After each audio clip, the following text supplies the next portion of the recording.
पटना चला गया, तो इसलिए यहाँ पढ़ा के जाएंगे तब वहाँ चलेगा। यहाँ बैच रेलवे, एसएससी, पॉलिटेक्निक ये सब का बनेगा, तो जो है सारे बैचेस सिस्टम बनेंगे, लेकिन उसके अलग प्रारूप किए गए हैं।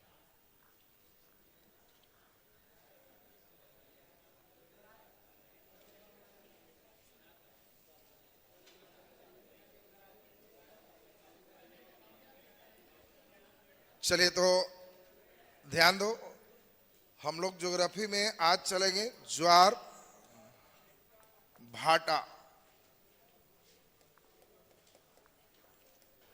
ज्वार और भाटा, चले हेडिंग दे दीजिए, ज्वार और भाटा लास्ट सेक्शन है, उसके बाद जल मंडल कंप्लीट है। ज्वार भाटा पे केवल स्टेप समझना है बढ़िया से आज के क्लास में, उसके बाद क्लियर हो जाएगा।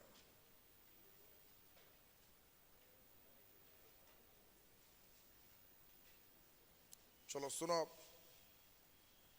सभी लोग खूब बढ़िया से हमारे साथ समझो, ध्यान दोगे तो क्लियर हो जाएगा। देखिए, आपको ध्यान रखना है सबसे पहले स्टेप पे कि यह जो आप देख पा रहे हैं यह सूर्य है। ध्यान दें, यह सूर्य है। भाग जा रहा है रे, चलो इसी से कर ले।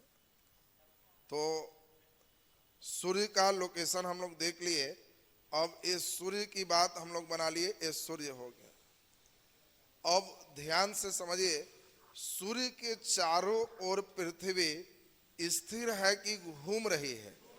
घूम रही है। तो सूर्य के चारों ओर पृथ्वी घूम रही है, तो मान के हम चलते हैं कि यह पृथ्वी का स्टेप है और पृथ्वी घूम रही है। तो ये देखो, हम लोग यहाँ पे सूर्य के चारों ओर पृथ्वी का मूवमेंट दे दिए। चलिए ध्यान दीजिए, तो सूर्य के चारों ओर ये पृथ्वी का स्टेप हो गया।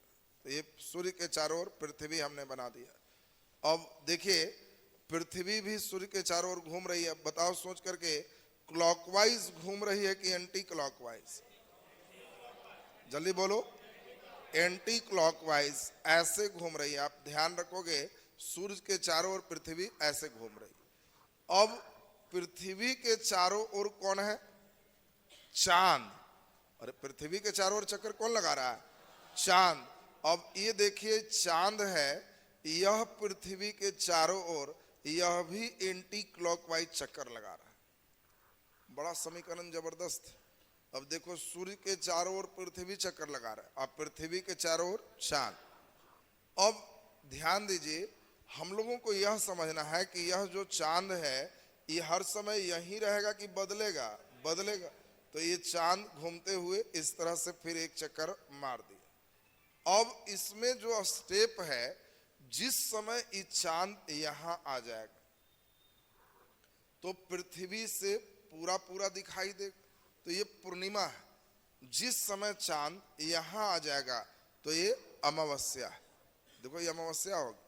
पूर्णिमा और अमावस्या तुमको समझ में आ रहा होगा। चांद इधर आ गया तो इधर वाले व्यक्ति को ये दिखाई नहीं दे रहा है, तो अमावस की रात हो। बात समझो, जनरली समझो। अभी जो ये देख रहे हो 3D में सोचो। 3D में सोचने का मतलब तुमको क्या है? मान लो बल्ब जल रहा है तो वो सूर्य है, और यह पृथ्वी है, और यह चांद है। चांद ऐसे सोचना, इन्हें कि ऐसे करके सोचेगा, ऐसे चांद। और पृथ्वी के चारों ओर चक्कर लगा रही। पृथ्वी 23.5 डिग्री झुकी है, चांद अक्ष पर 5 डिग्री झुकी। तो 23.5 से 5 28.5 डिग्री पर ही राउंड मार। तो बताओ, जिस समय इधर है चांद और सूर्य भी इधर है, इधर दिन है, तो इन लोगों को दिखाई नहीं दे। लेकिन जैसे ही अगर मान लो इधर के व्यक्ति है तो इनको अब रात है तो चांद दिखाई दे। अरे इस साइड में रात है और इस साइड में दिन, 24 घंटा में एक चक्कर लगा रही। तो इधर रात वाले को चांद दिखेगा, दिन वाले को नहीं दिख रहा। यहाँ है तो रात वाले को दिखेगा, दिन वाले को नहीं दिखेगा। इधर है तो दिन रात किसी में नहीं दिख रहा है, तो समझना अमावस्या होगी।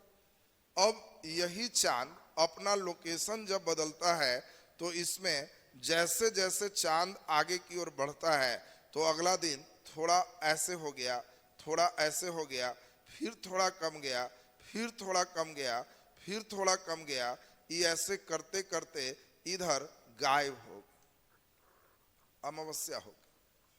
अब यहां पे जो तुम देख रहे हो, यहां अमावस्या के बाद फिर थोड़ा बढ़ा, फिर बढ़ा और बढ़ा, फिर बढ़ा, फिर बढ़ा, बढ़ते बढ़ते पूरा चांद तुम जो देखते हो ना घट रहा है, वो पोजिशनिंग है। अगले दिन यहां गया तो थोड़ा कम भाग दिख, धीरे धीरे ये घटते चला गया। ये बताओ, 1 और 2 लिखे हैं, दिन किधर है? एक तरफ, दो तरफ क्या है? रात। तो चांद दो तरफ वाला लोग देखेगा कि एक तरफ? दो तरफ वाला, इसीलिए इसको ये पूर्णिमा और इसको ये अमावस्या। अब ध्यान से स्टेप समझो, इधर जाने में चांद बढ़ते गया कि घटते गया? घटते गया। तो घटने को हम लोग कृष्ण कहते, कृष्ण माने अंधेरा, तो इसको कहा जाता है कि यह कृष्ण पक्ष। इसका नाम क्या है? कृष्ण पक्ष। बोलो, इधर चांद घटते गया कि बढ़ते गया? तो इसको शुक्ल पक्ष कहा गया। बात समझोगे रे? 2 पक्ष हो गए। अब तुम लोग देखा होगा कि कृष्ण पक्ष और शुक्ल पक्ष, तो जब कहेगा कृष्ण पक्ष तो कहना कृष्ण पक्ष का ये एकम है, ये दूज है, ये तीज है, ये चौथ है। तुम लोग नाम चौथ सुना है कि आज दूज है? तो कई लड़का नालायक समझ में नहीं करता है दूज कोची के कहे। इधर चांद गायब हो गया तो ये एकम, ये दूज, ये तीज, ये चौथ। अब तुमको कोई कहे कि तीज पर्व किए हुए, तो समझ रहा है ना कि कौन वाला चल रहा है? चौथ के चांद नहीं देखना है तो समझ में आ रहा है ना कि चौथ माने क्या हो गया। अब तुमको ही समझना है कि चौथ का मतलब इसमें एक किस में चौथ होगा? तो दोनों में होगा, कृष्ण पक्ष में भी और शुक्ल पक्ष में भी। दूज भी दोनों में होगा, लेकिन इसका दूज में चांद क्या होगा? बड़ा होगा, लेकिन इसका दूज में चांद छोटा होगा, कुछ देर के लिए दिखेगा। अब यही जो तुम देख रहे हो, ये 15 दिन में यहां से यहां, 15 दिन में यहां से यहां, लगभग 28 दिन में एक चक्कर लगाता है। और इसी कारण जो कैलेंडर हम लोग का चलता है, वो कैलेंडर हम लोग का यही वाला देख के चलाया जाता है। अब ये फिक्स 28 दिन में एक चक्कर मार दी, और चांद पे हम लोग मान लो कैलेंडर बना रहे, तो हम लोग का कैलेंडर चांद बेस्ड है, तो 28 दिन का चल रहा है, और साल 365 दिन का है। तो हम लोग वो कैलेंडर को बैलेंस कैसे करें? तो हम लोग कई दिन कहते हैं कि आज 7वीं 8वीं एक के दिन पड़ गया है। ऐसा सुनता है कि 7वीं 8वीं एक के दिन पड़ गया, आज जो है 10वीं नहीं पड़ रहा है, 10वीं एक दिन बाद पड़ेगा। सब चांद का लोकेशन। 28 दिन का बैलेंस कैसे होगा? तो 2-4 साल पर कहेंगे कि एक के महीना 2 बार चलेगा, इस बार मलमास लग रहा है, लौंद लग गया है। तो ये जब भी सुनना तो समझना कि समझ रहे हैं चांद 28 दिन में चक्कर मारा, और हम लोग चांद पर कैलेंडर बना दिए, तो 365 दिन को बैलेंस कैसे करेंगे? तो लौंद लगा के भी लौंद लगा दिए, एक के महीना 2 बार चला तो 28 दूनी 56, बैलेंस भाग गया। तो उसको मेंटेन करला 7वीं 8वीं एक के दिन परवा दी कि आज ये दोनों एक दिन हो गया, ये दोनों आज बीच में गैप हो गया। चांद सवेरे में 2 बजे आज 7वीं से 8वीं में जाएगा, तो होगा कि तो होली एक दिन बाद 2 बजे रात में अगजा जलेगा, तो फिर गैप है, अगला दिन होगा। ऐसा ही सब कहानी सुन रहा है ना? तो ये सब जितना कहानी सुन रहे हो, सब समझना कि किसके आधार पर है? चांद पर। अब तो बताओ रे, चांद का लाइन क्लियर है सबका ना? अब इंपॉर्टेंट चीज समझिए, शुक्ल पक्ष और कृष्ण पक्ष में ठीक बीच में चांद कब आएगा? 28 दिन में एक चक्कर, तो 7वीं और 8वीं ये ठीक बीच के पोजीशन, 7वीं 8वीं करके बीच में 15 दिन में, 14 दिन 15 दिन में एक चक्कर मारना, तो 7वीं 8वीं को बीच के पोजीशन पे है। अब देखो, पृथ्वी पर सूर्य भी बल लगाता है और पृथ्वी पर चांद भी बल लगाता है।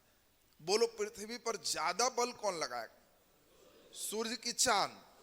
तो सूर्य कम लगाएगा, क्योंकि सूर्य पृथ्वी से बहुत दूर है और चांद नजदीक है, तो ये ज्यादा बल लगाएगा। सूर्य भले बड़ा है, तुम जहां रहते हो उससे मम्मी बहुत दूर रहती है, मौसी नजदीक रहती है, तो ज्यादा खाना कौन खिलाएंगे? तो मौसी। ये सिंपल बात ना है मूर्ख। अब तू कहेगा हम मम्मी से ज्यादा मौसी मानता हूँ, नजदीक में ना है, वही बात है। यहाँ तो तुमको अभी बात समझना है कि चांद है छोटा, लेकिन चांद पृथ्वी के बहुत नजदीक, सूर्य की दूरी काफी दूर है, इसीलिए पृथ्वी पर ज्यादा बल लगाएगा सूर्य की चांद।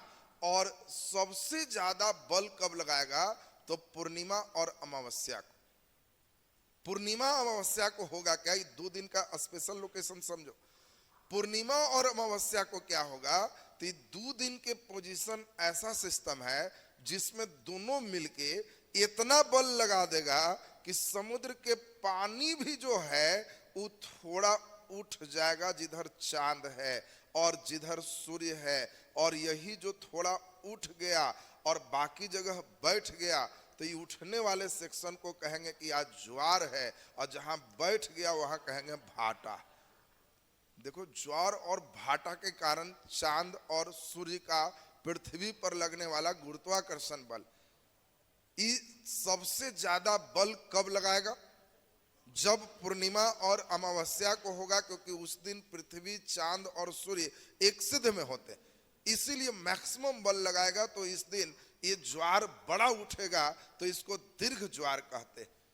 और जब 7वीं 8वीं को होगा तो ये लंबवत होगा, 90 पर होगा, चांद इधर खींच ले है, सूर्य उधर खींच ले, तो पानी सबसे कम उठेगा, उसको लघु ज्वार कहते। अब जो लड़का समुद्र नहीं देखा, तुम्हारी इच्छा है कि समुद्र को देखें, तो समुद्र देखने में अब गलती से एक कम दूज के गए हुए तो कोई आनंद नहीं, 7वीं 8वीं के गया है तो कुछ नहीं देखा, क्योंकि उस दिन तुम जो देखा समुद्र का लहर लघु ज्वार। लेकिन पूर्णिमा की रात को देखो, समुद्र घूमने का मन करेगी, कभी जाएंगे जिंदगी में तो पहले ही डेट फिक्स रखोगे पूर्णिमा में जाएंगे, और पूर्णिमा में चांद के रात में देखोगे कि समुद्र का पानी पूरा उठ रहा है, तो कहोगे वाह, ये जो हम देख रहे हैं दीर्घ ज्वार। हाँ, कई लड़का ये भी क्वेश्चन पूछता है कि तो सर पुनिया में तलबा वाला पानी काहे नहीं उठता है, और ये दरधा मोड़हर के का हो जाता है, ये गंगा के का हो जाता। तो इसके आकार छोटे, इसलिए आकार छोटे पर उतने बल नहीं लगते।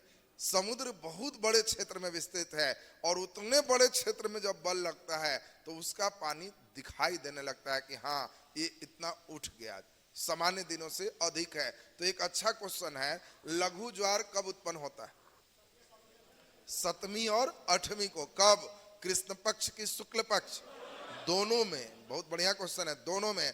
दीर्घ ज्वार कब होता है, पूर्णिमा को और अमावस्या को।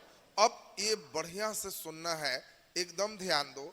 यहां पर जो देख रहे हो तो ये पूर्णिमा है कि अमावस्या, अमावस्या, ये अमावस्या है, क्योंकि रात इधर है, इस व्यक्ति को चांद नहीं दिखेगा। अब अमावस की रात में ऐसा हो सकता है कि अमावस के समय आप देखो यहाँ पर सूर्य, अब चांद तो दिन रात हर समय, तो ऐसा हो सकता है कि जो व्यक्ति दिन में सूर्य देख रहे थे, रास्ते में चांद आ गए, तो इतने बड़े सेक्शन पे कुछ देर के लिए चांद नहीं सूर्य नहीं दिखेगा, चांद आगे बढ़ेगा तब दिखेगा।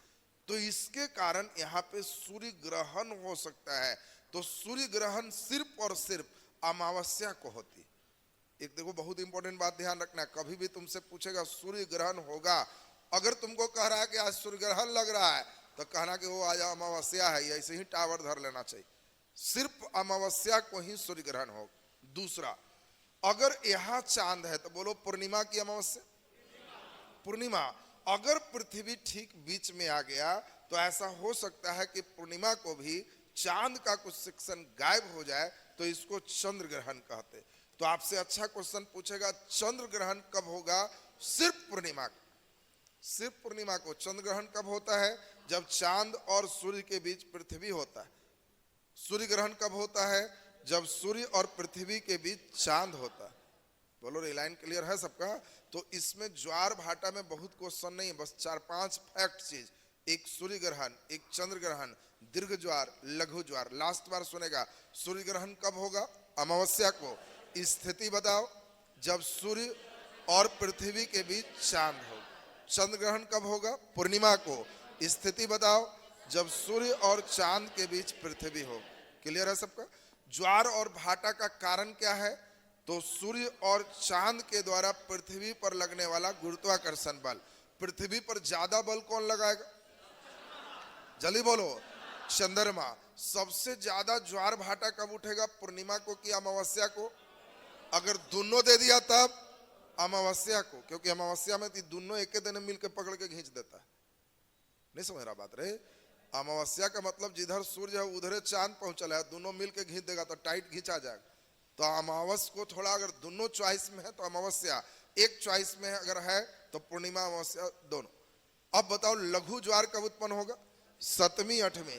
कौन? कृष्ण पक्ष की शुक्ल पक्ष? दोनों पक्ष में। क्लियर है सबका? इन बातों को लिख दीजिए, बस इफेक्ट आपका क्लियर। नीचे स्टार लगा के डैश देके लिखो।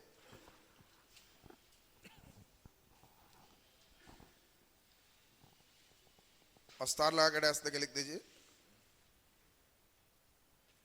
लिखे ज्वार और भाटा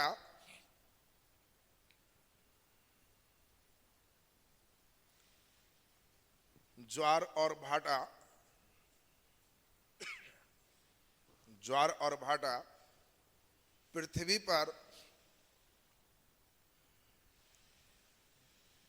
पर सूर्य और चांद द्वारा लगने वाले पृथ्वी पर सूर्य और चांद द्वारा लगने वाले सूर्य और चांद द्वारा लगने वाले गुरुत्वाकर्षण बल के कारण उत्पन्न होता है।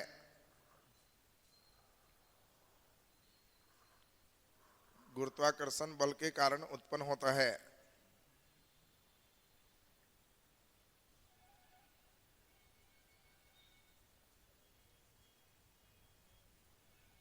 गुरुत्वाकर्षण बल के कारण उत्पन्न होता है।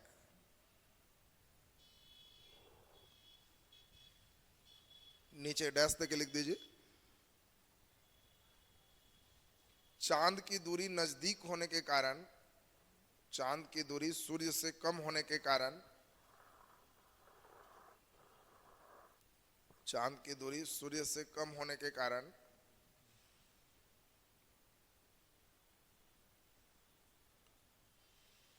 चांद की दूरी सूर्य से कम होने के कारण पृथ्वी पर चांद द्वारा अधिक बल लगता है।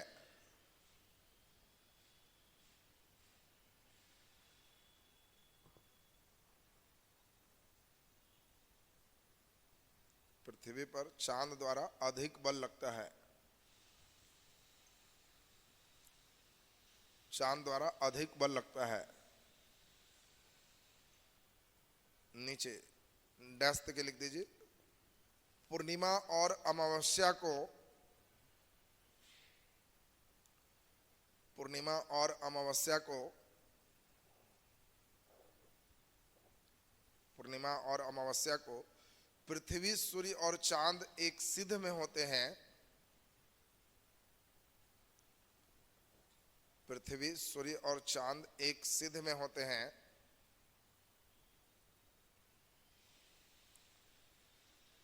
पृथ्वी, सूर्य और चांद एक सिद्ध में होते हैं, जिसके कारण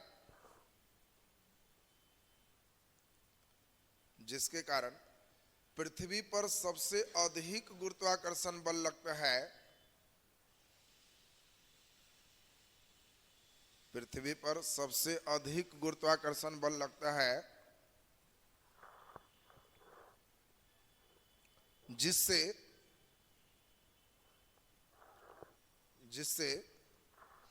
दीर्घ ज्वार उत्पन्न होता है। जिससे दीर्घ ज्वार उत्पन्न होता है।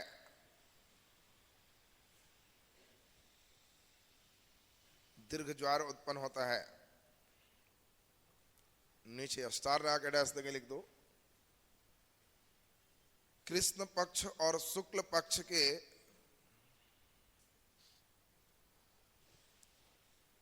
कृष्ण पक्ष और शुक्ल पक्ष के सप्तमी और अष्टमी को कृष्ण पक्ष और शुक्ल पक्ष के, कृष्ण और शुक्ल वाली बात क्लियर है ना सबको? कृष्ण पक्ष और शुक्ल पक्ष के सप्तमी और अष्टमी को सप्तमी और आठवीं को सूर्य, चंद्रमा और पृथ्वी समकोण की स्थिति पर होता है। सूर्य, चंद्रमा और पृथ्वी समकोण पर होता है,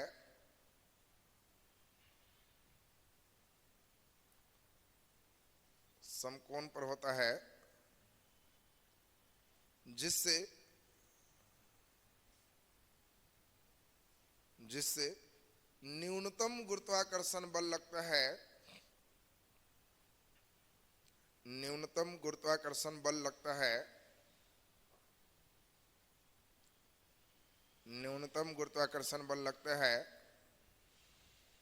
और इसके कारण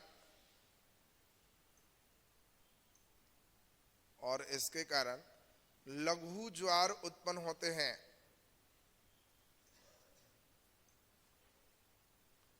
लघु ज्वार उत्पन्न होते हैं।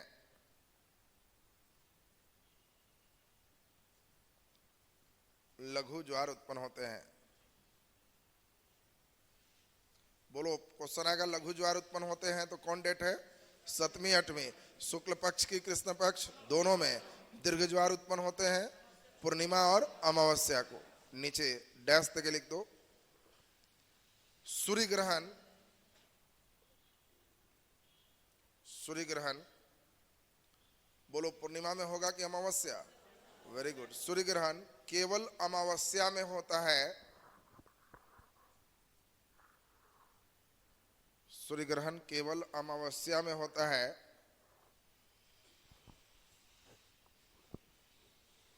नीचे डैश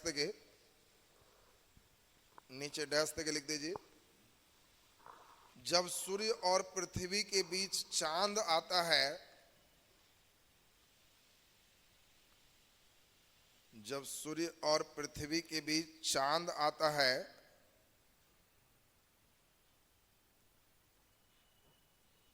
सूर्य और पृथ्वी के बीच चांद आता है तो इससे सूर्य ग्रहण होता है, तो इससे सूर्य ग्रहण होता है, सूर्य ग्रहण होता है। नीचे डैश तक लिख दीजिए, डैश तक लिखिए। चंद्र ग्रहण केवल पूर्णिमा को होती है, चंद्र ग्रहण केवल पूर्णिमा को होता है, चंद्र ग्रहण केवल पूर्णिमा को होता है। बोलो, दिन में कि रात में? चंद्र ग्रहण होता है दिन में कि रात में? गधे, किसी समय मारेंगे तो ठीक है, नालायक कहाँ के, किसी समय हो सकता है, बात समझ लो। पूर्णिमा में एक सिद्ध में ना है तो कोई जरूरी नहीं। ऐसा भी हो सकता है कि आज शाम 4 से 4:30 बजे आज चंद्र ग्रहण है, ऐसा हो सकता है। तो ये नहीं समझना कि रतवे में होता है, तो उस समय के फेज में तुमको नहीं दिखेगा, हल्का दिखेगा, कोई जरूरी नहीं कि तुम देखो ही। चलिए नीचे डैश तक लिख दीजिए, डैश तक लिख दो। हाँ, जब सूर्य और चंद्रमा के बीच, जब सूर्य और चंद्रमा के बीच पृथ्वी होता है,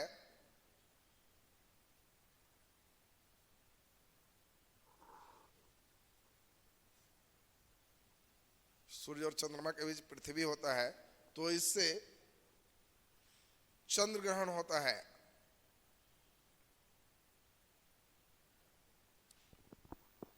इससे चंद्र ग्रहण होता है।